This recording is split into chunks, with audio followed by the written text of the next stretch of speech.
আসসালামু আলাইকুম, সবাইকে স্বাগতম জানাই আমার চ্যানেলে। শীতের এই মিষ্টি বিকেলটা সত্যিই মন ভালো করে দেয়। হালকা রোদ, ঠান্ডা বাতাস আর চারপাশে একরাশি শান্তি। আর এমন সময় যদি হাতে থাকে গরম গরম কিছু নাস্তা, তাহলে বিকেলটা হয়ে ওঠে আরো বেশি স্পেশাল। আজ আমি আপনাদের সাথে শেয়ার করব চিংড়ি মাছের পাকোড়া। এর জন্য আমি কিছু চিংড়ি মাছ নিয়ে নিয়েছি, এবার এর মধ্যে দিয়ে দিলাম লেবু, আর দিয়ে দিলাম সয়া সস, দিয়ে দেবো গোলমরিচের গুঁড়া, শুকনো মরিচের গুঁড়া, আর দিয়ে দেবো কাবাব মশলা। দিয়ে দিচ্ছি লবণ। সবকিছু দিয়ে ভালোভাবে মেখে নেব। মশলাটা যেন ভালোভাবে ভিতরে ঢুকে। সবকিছু ভালোভাবে মিশানো হয়ে গেলে আমি কিছুক্ষণের জন্য ম্যারিনেট করতে রাখবো। ম্যারিনেট শেষে চলে আসছি। এবারে বাকি প্রসেসগুলো করে নেব। এর জন্য আমি নিয়েছি শুকনো আটা, আর নিয়েছি ব্রেড ক্রাম্ব, আর একটি ডিম ফেটিয়ে নিয়েছি। এবারে চিংড়ি মাছগুলো কোট করে নেব। তো একে একে আমি চিংড়ি মাছগুলো পুট করে নিচ্ছি। দেখতেই পাচ্ছেন, প্রথমে আমি শুকনো আটায় সব চিংড়ি মাছগুলো ডুবিয়ে নেবো, এরপরে ব্রেড ক্রাম্পে কোট করে নেব। দেখতেই পাচ্ছেন আমি একে একে সবগুলো একই প্রসেসে করছি।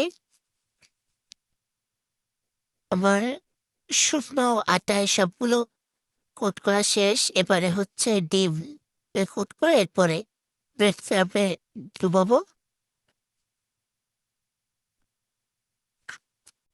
শীতের দিনে আসলে এরকম গরম গরম মজার নাস্তা খেতে ভালোই লাগে।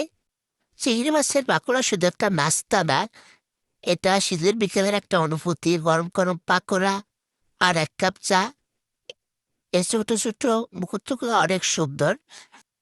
গ্রামের এই ছোট ছোট মুহূর্তগুলো আজকাল খুব কমই পাওয়া যায়।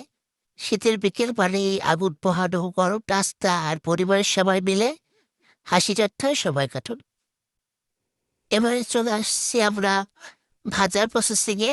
আমাদের সবগুলো চিংড়ি মাছ রেডি করা শেষ। এবারে ভাজার পালা।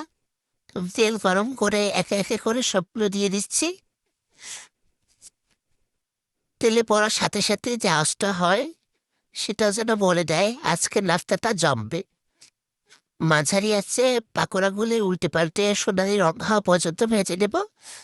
এই সময়টা পুরো জায়গাটা ভরে যায় চিংড়ি মাছ আর মশলার দারুণ সুগন্ধে। দেখুন কি সুন্দর সোনালি রং হয়েছে পাকোড়াগুলো। বাইরে খাস্তা আর ভিতরে নরম চিংড়ি মাছ। গরম গরম পাকোড়া এক কাপ চায়ের সাথে হলে শীতের বিকেলটা একদম পারফেক্ট। এই শীতের বিকেলে খোলা আকাশের নিচে বসে রান্না করার আনন্দ ভাষায় বোঝানো যায় না। চারপাশে শুধু পাখির ডাক, হালকা বাতাস, পাতার নড়াচড়া, আর চুলার পাশে বসে নিজের হাতে বানানো খাবার, এটা তো আসল মন। এই ব্যস্ত জীবনে মাঝে মাঝে একটু থামা দরকার, নিজের জন্য, নিজের মানুষের জন্য, আর নিজের শিকড়ের জন্য। গ্রামের এই শান্ত বিকেলগুলো আমাদের শেখায় কম থাকলেও মন ভরে থাকতে পারে। আজকের এই ভিডিওটা শুধু রান্না দেখানোর জন্য না, এই ভিডিওটা আমার শেকড়ের গল্প। যদি গ্রামের বিকেলে এই মিষ্টি রোদ আর এই সরল আনন্দ নদের মন ছুঁয়ে যায়, তাহলে এই ভিডিওটাই হবে আমার সবচেয়ে বড় পাওয়া। ভিডিওটি যদি আপনাদের ভালো লেগে থাকে তাহলে অবশ্যই লাইক করবেন, কমেন্ট করে জানাবেন কেমন লেগেছে। আর এই চ্যানেলে নতুন হলে চ্যানেলটা সাবস্ক্রাইব করে পাশের বেল আইকনটা অন করে রাখবেন। আমার নতুন কোনো সহজ রেসিপি নিয়ে খুব শীঘ্রই ফিরে আসবো। সবাই ভালো থাকবেন। আল্লাহ হাফেজ।